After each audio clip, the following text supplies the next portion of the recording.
Welcome to the Heritage Hunters Podcast with Dawn Piercy and the Heritage Huntress, where we are climbing trees and turning leaves. Grab your saucers, we've got tea and it's about to be spilled.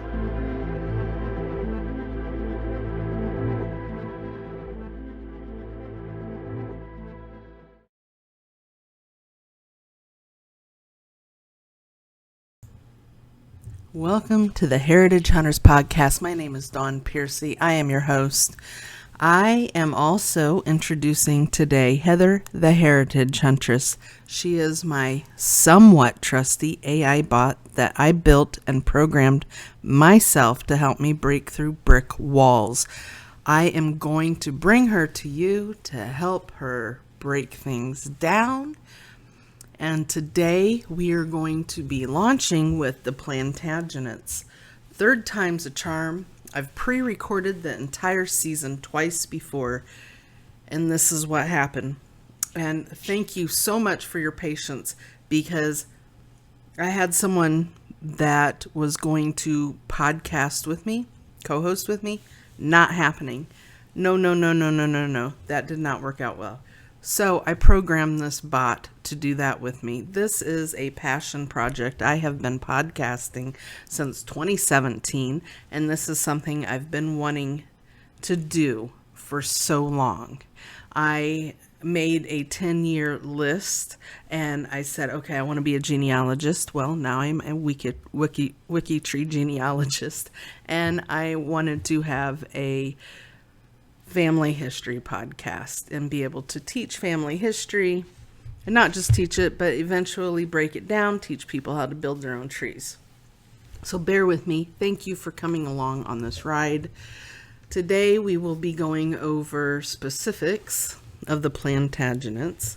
I have got 6 for the 6 episodes. And we may do an episode on each. We may stretch it out. I am not sure. We're just going to go with it. So we are going to be going over George of York, Margaret Pole, Ursula Pole, Edward IV, Elizabeth Plantagenet, aka Elizabeth of York, and Lady Elizabeth Grey. Not only are we going over the last of the Plantagenet line, but we're going over everybody that surrounds them. The events that took their lives, that were happening while they were living, the impact that it had on future generations, coming to America, what we did after we came to America, to what we're doing now. There is a lot to break down. There are so many people that are of the nobles and the royals that so many have never heard of. I have never heard people talk about many of these people. So I'm going to be bringing them to light. Today I'm going to be talking about 2 of my favorite people. I'm going to be talking about Lady Elizabeth Grey, and I'm going to start off talking about Elizabeth Plantagenet and who she was. So, with Lady Elizabeth Grey, we have the entire Grey connection. Okay, so her mother is Margaret Wotton, and I'm sure many have not ever heard of her. Okay, her father is Thomas Grey, and she is the aunt to Lady Jane Grey. Lady Jane Grey, the queen, the 9-day queen that was executed. Henry Grey is actually my uncle, and Lady Jane Grey is my first cousin 14 times removed. Now, there's an entire plot, entire program, everything surrounding them. It's almost utterly insane, the amount of tragedy that surrounds it. But before Lady Elizabeth Grey, there is Elizabeth of York. Elizabeth of York was born in 1466, and she passed away in 1503. She was born February 11th in Westminster Palace, and she was the daughter of King Edward IV and Elizabeth Woodville. Now, in the 1470s, she was known as a Yorkist princess. She is the one that brought the two lines together and brought an end to the War of the Roses, and I'll get into that. Now, she is, in 1483, she experienced the death of Edward IV, and both of the princes disappear. Who are the princes? The princes are her brothers. So she had her uncle, Richard III, seize up the throne after her father died.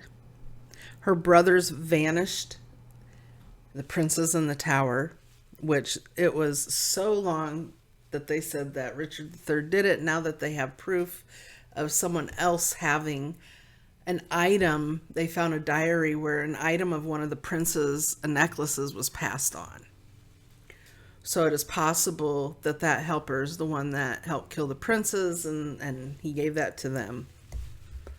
And so Elizabeth was fourth. She was declared illegitimate after the death of Edward IV, which she was not illegitimate. No, she wasn't. So in 1486, she becomes Queen of England. Her coronation was November 25th, 1487.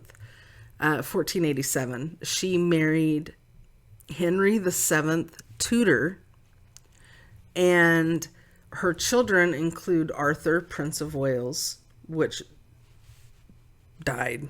Okay, I'll get into that. And also Margaret Tudor, King Henry VIII, and Mary Tudor, which died young too. She was like 30 something. Now that's the Mary Tudor that married Charles Brandon, King Henry VIII, her brother's best friend.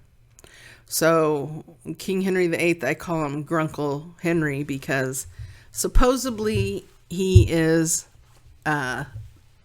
my grandfather, okay, through Mary Boleyn, through Henry Carey, and I'm from Philadelphia Carey and Emmanuel Scrope's line.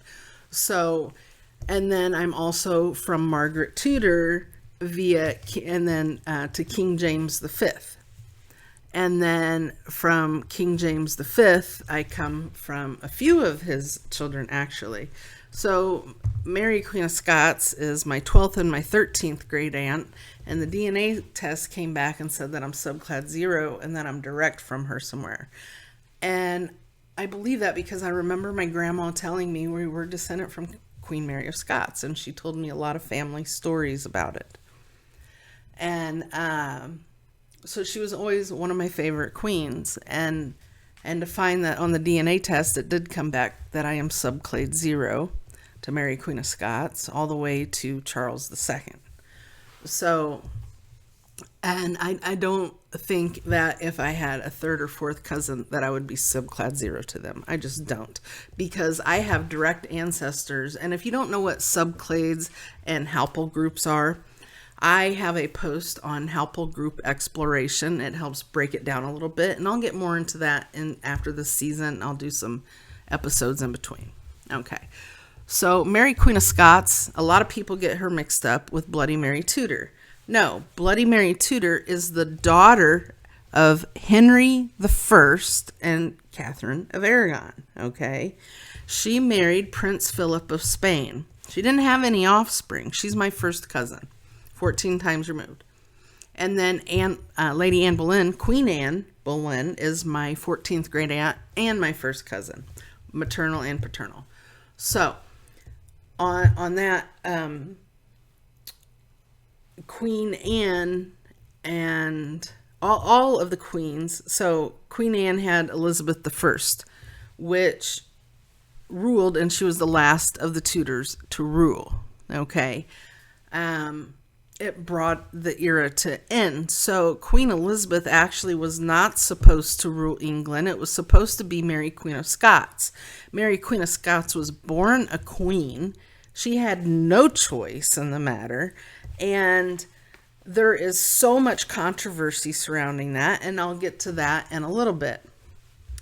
So Elizabeth of York, the daughter of Edward IV and the wife of Henry VII, brought, and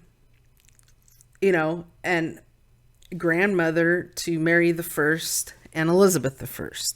And her recognition was as unifying the symbol for England after the Civil War, depicted in the literature and the Tudor imagery. So that's one of the reasons I have the Tudor rose everywhere, and the York rose and the Lancasterian rose, because I'm from both sides. And I thought, what better way than the heritage hunters, right? So, Lady Elizabeth Grey, there is a lot surrounding her as well, and we will get into that.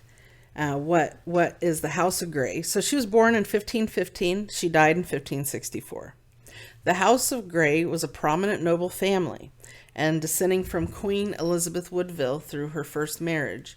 And with political power and position, her father, Thomas Grey, the second Marquis of Dorset, he was born in 1477, lived to be until 1530. He was a favored courtier of Henry VIII, and as well as her brother, Henry Grey, the first Duke of Suffolk, which was also Lady Jane Grey's father.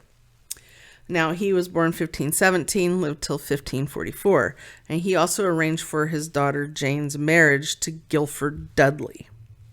Now, the ties to the throne to Lady Elizabeth Grey was through Lady Jane Grey, because her brother, even though born after her, the women did not go first. It was always the men. So Lady Jane Grey was proclaimed Queen of England in 1553. It lasted 9 days. Her rule was so brief, she was overthrown by Mary I, and Henry Grey, as well as Jane Grey, were both executed in 1554. Now, the marriage in later life was Lady Elizabeth. She married Thomas Audley, the first Baron Audley of Walden, and he died in 1544. You don't hear about the Audleys very much, do you? No, we don't. But there are Audleys. Okay. Now, he served as Lord Chancellor, and their daughter Margaret Audley married Thomas Howard, the fourth Duke of Norfolk. Now, Thomas Howard, the fourth Duke of Norfolk, was executed for Wyatt's Rebellion. We'll get more into that later. And the reason you can see some of the pictures and stuff, everything. If there's any typos, please excuse me. But Thomas Wyatt, he was from a noble house, even though he was not a royal. He was from a noble house, and he had made this big, huge uprising. It was insane. Okay. So it was insane. So in 1502, tragedy struck. In 1503, tragedy struck again. So in 1502, we've got the death of the eldest son, Arthur. And then Elizabeth dies in childbirth on her 57th birthday. On her 57th birthday, Elizabeth of York died in childbirth on her 57th birthday. Okay, February 11th, 1503. Now, she is buried beside Henry VII at Westminster Abbey. And I have had the opportunity and the pleasure and the grace to be part of a castle crew now for over 1,000 days. Evelyn Edwards, she tells us the history, and she takes us to the tombs. She takes us to the palaces. She takes us to the abbeys and the cathedrals, and it is wonderful. And I am just so grateful for that. So, Evelyn, if you ever hear this, thank you, thank you, thank you, thank you. So, that's a little bit about Audley. And to get a little bit more into it, hold on, let me get my glasses. I gotta pull up my notes. Okay, so I wanted to get into this. We've got A historical overview. Now, this is in the time right after Elizabeth York and King Henry VII.